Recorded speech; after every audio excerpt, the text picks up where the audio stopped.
Hello everyone. तो आज हम करने वाले हैं केमिकल काइनेटिक्स का PYQ। तो क्वेश्चन है आप लोगों का, for the reaction 2NH3 gives N2 + 3H2। ठीक, यहाँ पर आप लोगों को इस तरह से इंस्टेंटेनियस रेट ऑफ रिएक्शन लिखा हुआ है और बताया हुआ है कि वो किसके इक्वल है। यहाँ पर ये जितने भी हैं, यहाँ पर आपका रिएजेंट का, प्रोडक्ट को, इसको क्या कर लिया है, इसके इक्वल मान लिया है। ठीक है, तो सबसे पहले तो इस वाली रिएक्शन की रेट ऑफ रिएक्शन लिख लो। तो रेट ऑफ रिएक्शन कैसे लिखी जाएगी, इसकी ऐसे लिखी जाएगी। और हमें आप लोगों को पता होगा कि जो हमारा रिएजेंट का होता है, यानी जो हमारा रिएक्टेंट होता है ना, जो हमारा रिएक्टेंट होता है वो हमेशा नेगेटिव में होता है। नेगेटिव में क्यों लिखते हैं? क्योंकि उसकी वैल्यू भी नेगेटिव में आती है।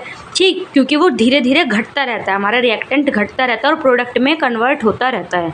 ठीक, तो यहाँ पर ये भी नेगेटिव, बाहर भी नेगेटिव, तो क्या हो जाता है, नेगेटिव नेगेटिव पॉजिटिव आ जाता है। इस वजह से अगर हम यहाँ इसको नेगेटिव ही छोड़ देंगे तो बैलेंस जो हमारी इक्वेशन है वो नेगेटिव में रहेगी, जो कि ऐसा नहीं होना चाहिए। ठीक, यहाँ वाले को, ये क्या होता है, हमारे प्रोडक्ट वाले को हम क्या लिखते हैं, पॉजिटिव में ही लिखते हैं। ठीक, क्योंकि ये धीरे धीरे बढ़ता रहता है तो ऑलरेडी ये पॉजिटिव में आता है। तो यहाँ पर, और ये पता होगा कि ये जो स्टोइचोमेट्रिक कोएफिशिएंट होते हैं, इनको हम क्या करते हैं, यहाँ पर नीचे लिखते हैं। ठीक, जैसे मैंने यहाँ का 2 को यहाँ नीचे लिख लिया, फिर 3 को यहाँ नीचे लिख लिया। n के पास तो स्टोइचोमेट्रिक कोएफिशिएंट 1 है तो यहाँ पर 1 ही मान लो। ठीक है, इस तरह से तो ये हमने लिख लिया। अब हमें बोला है कि ये माइनस का ये वाला, ठीक, जिसको मैंने हाईलाइट किया हुआ है, ये वाला इक्वल है किसके, K1NH3 के, और ये पूरा इक्वल है किसके, K2NH3 के, और ये वाला इक्वल है, ये वाला जो है हमारा, ये इक्वल है किसके, इसके। तो अब हम क्या करेंगे, इसकी जगह ये वैल्यूज़ पुट करेंगे। तो यहाँ पर इसको मैं लिख सकती हूँ 1/2 किसका, नेगेटिव। यहाँ पर नेगेटिव क्यों नहीं लिख रही मैं, क्योंकि यहाँ पर आपको क्वेश्चन में वो नेगेटिव के साथ बोला हुआ है कि इक्वल है इसके, तो यानी ये पूरा नेगेटिव के साथ क्या होगा, ये आ जाएगा। ठीक, यानी K1 और ब्रैकेट में NH3, ठीक, इक्वल है K2 ये वाला K2 ब्रैकेट में NH3, और ये वाला इक्वल है K3 ब्रैकेट में NH3। ठीक, इस तरह से दिया हुआ है आप लोगों को।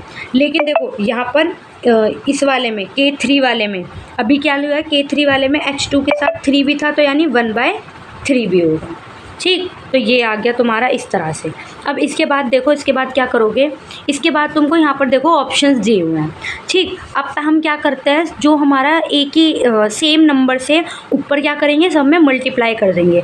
तो सेम नंबर कौन सा लेंगे, जो हमारा डिवाइड में होता है उनमें से कोई एक सेम नंबर लेता है। ठीक, तो यहाँ पर हम 3 से सबको ऊपर से मल्टीप्लाई कर देंगे। ठीक, तो यानी अगर मैं 3 को इससे मल्टीप्लाई, 3 गया मेरा, 3/2 K1NH3, ठीक, इक्वल है 3K2 और NH3 इक्वल टू 3 आ जाएगा, 3/3 K3NH3। ठीक, इस तरह से आया।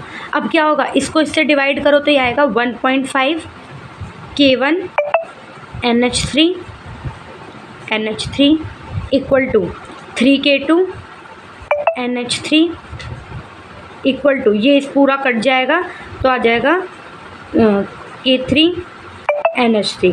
तो K3 के NH3 तो सब में कॉमन है, तो अब हम क्या लिख सकते हैं कि 1.5 K1 इक्वल है 3K2 के, इक्वल है K3 के।